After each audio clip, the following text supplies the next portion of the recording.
आप कभी एक जायजा लें, वो लोग जब रिटायर हो जाते हैं ना, जितने भी रिटायर लोग हैं वो क्या करते हैं, अब पहले उनकी एक्टिव लाइफ होती है, उसके बाद वो पैसिव लाइफ में आ जाते हैं, काम ही नहीं कर रहे, बैठे रहते हैं सारा दिन घर में। ज्यादा से ज्यादा क्या होता है कि अगर एक मर्द है वो रिटायर हुआ है तो उसकी जो बेगम है ना, वो उसको वो टोकरी दे देती है कि जाओ जाके बाजार से और कुछ नहीं तो सौदा ही ले आओ। बिल्कुल ऐसा। तो ये काफी नहीं है एक्टिविटी।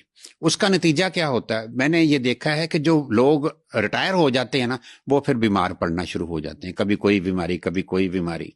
तो उससे वो लोग फिर जिंदगी खत्म होनी शुरू हो जाती है उनकी, बहुत से नुकसान उनमें होने शुरू हो जाते हैं, ऑस्टियोपोरोसिस हो जाती है और जोड़ों की दर्दें शुरू हो जाती हैं, और कुछ नहीं तो शुगर की बीमारी हो जाएगी, क्योंकि बैठेंगे तो कुछ ना कुछ खाते रहेंगे, वजन बढ़ेगा तो शुगर होने के भी चांसेस है, ब्लड प्रेशर हाई होने के भी चांसेस हैं। आप ये देखें, जिंदगी की डेफिनेशन क्या है, हरकत। तो अगर आप हरकत नहीं करते तो इसका मतलब आप जिंदगी नहीं जी रहे। आप एक चीज गौर करें, एक और कोटेशन है कि बुढ़ापा कब शुरू होता है, तो उसका जवाब यह है कि बुढ़ापा उस दिन शुरू हो जाएगा जिस दिन आप हरकत करना बंद कर देंगे, चाहे आपकी उम्र 20 साल है, क्योंकि जब आपने हरकत करनी बंद कर दी तो आपकी जो बॉडी की एक्टिविटी है, अंदर का मेटाबॉलिज्म जो है, ये सारा कुछ स्लो हो जाएगा, तो आपके ऊपर बुढ़ापा आ गया।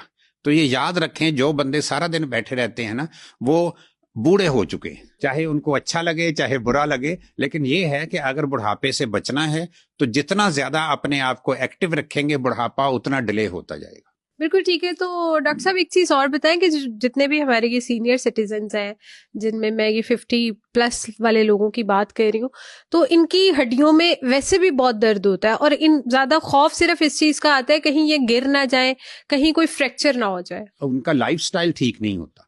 जैसे मैं एक चीज और देखता हूँ, बूढ़े लोगों की बात तो चलो दूर की बात है, आप एक चीज नोट करें, जो छोटे बच्चे हैं उनमें दूध पीने का रिवाज नहीं है। अब क्या है, वो चीजें आप नहीं ले रहे जिनमें कैल्शियम और विटामिन डी है, तो क्या होगा, आपके अंदर कैल्शियम और विटामिन डी की कमी हो जाएगी। एक और भी रिवाज है कि सूरज का एक्सपोजर लेना ही नहीं है सिरे से ही, उससे भी बीमारियां पैदा होती हैं। चलना फिरना आपने, एक और जैसे कहते हैं ना कि अगर आप सैर नहीं करते तो फिर क्या होगा। एक कोटेशन है, जिस मुल्क के हॉस्पिटल्स वीरान हैं वहां उनके पार्क्स आबाद होंगे। इसका उलट कर लें कि जिस हॉस्पिटल के पार्क्स आबाद हैं सैर के लिए, उनके हॉस्पिटल वीरान होंगे। तो सैर करने से बीमारियां जो है वो खुद ब खुद खत्म होती हैं। तो ये हरकत करना जो है ना, ये बहुत जरूरी है। एक जो सेहतमंद बंदा है उसको कम से कम मेडिकली हम कहते हैं 3 किलोमीटर रोजाना की वॉक करनी चाहिए। अब तो घड़ियां भी आ गई हैं, आप अपने घड़ी बांध लें एक, वो जो आपको स्टेप्स बताती है, तो आपको पता चल जाएगा जी कि मैंने 3 किलोमीटर के करीब वॉक की है कि नहीं की। चाहे आप अपने ऑफिस में करें, चाहे आप बाहर करें, जिस जगह मर्जी करें, लेकिन आपको हर वक्त हरकत में रहना होगा। एक बहुत अमीर आदमी थे, उन्होंने कहा जी कि मैं बहुत सख्त बीमार हो गया हूँ, मेरा जिगर भी सही काम नहीं कर रहा, तो मुझे कोई एडवाइस करें, मैं ज्यादा से ज्यादा जिंदा रहना चाहता हूँ। तो उसको डॉक्टर्स का एक पूरा बोर्ड था, उन्होंने कहा जी कि ये अगर आप ज्यादा से ज्यादा जिंदा रहना चाहते हैं तो हरकत करें, मुलाजमों से काम लेना बंद कर दें। इस वक्त मैं आपको एक चीज बताऊं, दुनिया में सबसे ज्यादा बड़ी उम्र के लोग जो है ना, जापान के पास एक जजीरा है ओकिनावा। उस जजीरे की क्या खूबी है कि उस जजीरे के बाहर लिखा हुआ है कि इस जजीरे में 100 साल से छोटी उम्र के लोगों का दाखिला मना है। अच्छा। उसमें सारे के सारे 100 साल से बड़ी उम्र के हैं। आप अगर वहां जाती हैं, कोई ऐसा शख्स जाता है जिसकी उम्र 50 साल है, तो वो वहां कहता है जी मुझे यहाँ किराए के लिए एक कमरा दे दो, तो वो कहते हैं जी आप 50 साल बाद आइएगा, अभी आप एलिजिबल नहीं है। बाहर वो उस जजीरे को आइलैंड ऑफ इमॉर्टल्स भी कहा जाता है। अच्छा। कि लाफानी लोगों का जजीरा। बाहर ये भी लिखा हुआ है कि 100 साल से कम यहां पे मौत का दाखिला भी मना है। क्यों? कि वहां 100 साल से कम के लोग नहीं है। अब उनमें क्या चीज देखी गई है, वो कहते जी हमारे मुलाजम ही नहीं है, हम मुलाजम खुद काम करते हैं।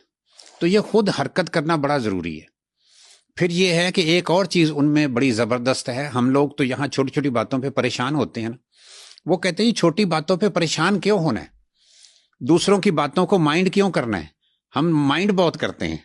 वो कहते हैं जी आप अगर माइंड हमने किस चीज को करना होता है, दूसरे की गलत बात को, तो वो कहते हैं जी कि गलत बात तो मिस्टेक किसकी है, दूसरे बंदे की।